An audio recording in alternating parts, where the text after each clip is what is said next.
I'm shadow banned on YouTube. And that would certainly be a huge problem if I still depended on the platform financially. But thank God that I don't. Everything I make here is just extra income at this point. The money isn't the issue, folks.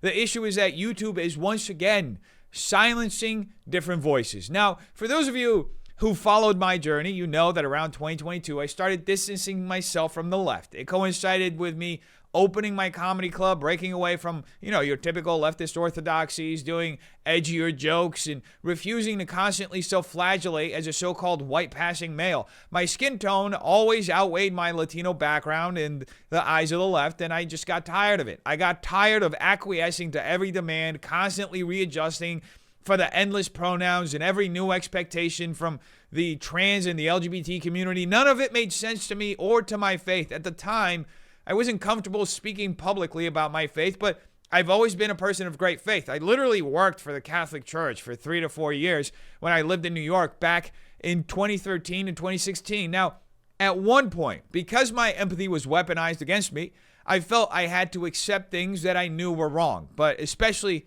during the pandemic, watching people like, the Trisha Paytases of the world use gender ideology as a way to coerce people, constantly re-victimizing herself of her pronouns and cancel culture, it became obvious to me that this was all about control, not compassion.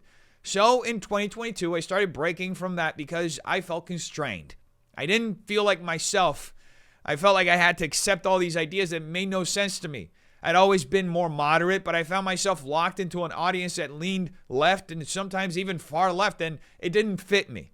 Needless to say, the way I handled some of those things made the situation bigger than it needed to be. If I had simply broken with the leftist orthodoxy quietly, maybe things would have gone a little differently. But instead, I launched a comedy show that failed, attacked other creators, I beefed with Charlie. It created more drama. But the past is the past and you can't change it.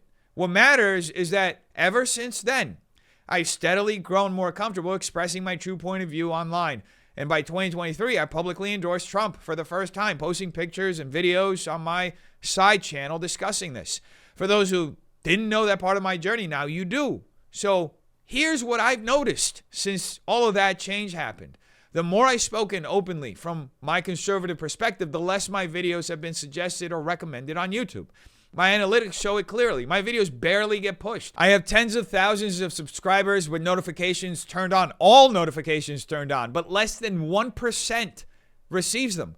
My channel gets recommended only 16% of the time, which means most of my traffic, according to YouTube analytics, comes from people who literally have to search my name directly to find me. And when they do search my name, you don't even see my content. You see a bunch of hit pieces, which is not normal. Every other influencer, many of them bigger than me, smaller than me, when you search them up, the first thing that comes up is their channel and their content, but not me. So you have to ask yourself, why is it that with people like James Charles, someone who literally confessed to sexting minors twice, still has his channel show up first with his content visible before any of his hit pieces? Yet when you search defnoodles, all you get are attacks and nothing from me. That's not by accident, folks. It's not incompetence. That's by design. And I know it's deliberate because I've met with people at YouTube headquarters and at Google. I've spoken with some channel managers. And these people, folks, when I tell you that they're extreme left, further left than AOC, I mean, these people make Stalin look like a conservative. And here's the truth. YouTube doesn't want a balanced ecosystem. Big conservative names like Crowder, Tim Pool, and others are allowed to exist. They're successful, they thrive, but that's for plausible deniability. YouTube can say, see, we allow conservatives on the platform. What they don't allow is the middle or lower tier conservatives. There's no healthy pipeline for conservative creators. Meanwhile, on the left, there's a full ecosystem, top tier stars, a thriving middle, and a countless, batch of small creators. It's a constant shuffle of talent that keeps audiences engaged. Meanwhile, on the conservative side, it's all suffocated. That's why new conservative voices can't grow on YouTube. They're successful elsewhere, like on Instagram, Facebook, X, Rumble.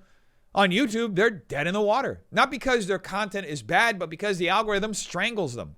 And the reason is simple. YouTube doesn't want the diversity of voices within the MAGA movement to be visible. Because the moment people see that MAGA isn't just redneck white guys with guns going rah, rah, rah, but a coalition of Latinos, blacks, women, immigrants from all over the world, that narrative collapses. And then the left has to face the reality that their ideas just suck. Needless to say, this isn't just censorship, it's cultural engineering. They suffocate conservative talent to preserve a false narrative. Meanwhile, they pretend it's all fair. But when I see my own content flatline here on YouTube while pulling over 40 million views a month on Facebook and about 8 to 10 million on Instagram, I know the truth. My content works where I'm allowed to exist without any sort of filter. Now, I know posting this video will likely not do me any favors. I don't think I'll be winning any friends over at YouTube anytime soon by calling them out for shadow banning and doing the holy grail of things that shouldn't be done by social media platforms. But I'm just sick of it, folks. I've been eating it for the last few years, just putting my head down and doing the work, thinking it doesn't matter because I don't depend on this financially anymore. But it's frustrating because we live in a culture war, and most of it is fought over narrative. Shadow banning is a shady way of controlling that narrative. And here's where it gets serious. I don't know if YouTube will be able to legally get away with this anymore. I mean, Trump just won a lawsuit over $24 million that YouTube now has to pay him because they banned him as a sitting president for the so-called incitement of violence on January 6th. Meanwhile, they allow people like Hassan Piker, who has made close to 100 direct calls to violence in the last years, not jokes, but actual calls to violence, not in Minecraft, but actual direct calls to violence against sitting public officials, to stay on the platform without issue. Yet if you're a conservative, you get shadow banned. That's the double standard. And I've seen it for myself. I mean, I was banned from Twitter under the old regime, reinstated after threatening to sue them for violating my First Amendment rights, then banned again months later with no explanation. I even wasted money trying to fight it. I sent them a legal letter saying that they were threatening my First Amendment right. And then what I learned was that don't waste your money trying to sue these people again. That's why I let YouTube slide for up until now. See, YouTube used to be a platform rich with perspective, where voices outside the mainstream could thrive. That's how the LGBT movement gained influence. That's how creators who never would have been on TV became superstars. But now it's basically pay-to-play industry plans. Now it's all about control. If you compromise your principles and parrot the narrative, maybe you can grow. If you stand for what you believe, well, guess what? You get buried. I'm just being realistic here, folks. I know YouTube won't change out of goodwill. I've been through the ups and downs, the bans, the suspensions. I was banned from Twitter, reinstated, then banned again. I've wasted money fighting these platforms before. I won't waste it again, folks. I learned my lesson because they're already losing ground. Everyone knows YouTube isn't what it was 10 years ago. Even liberals know it. The top creators don't even look authentic anymore. They look like people you couldn't even have a conversation with. So the question is this: what kind of platform do you want? One where voices of all kinds can grow, or one where the narrative is chosen for you? Personally, I put my faith in God, not big tech. And I believe the truth still matters. That's why I'm saying this. And maybe, just maybe, if enough of us call it out, YouTube will have to face what it's become. Anyway, you tell me what you think in the comments down below. Hope you have a terrific day. Peace.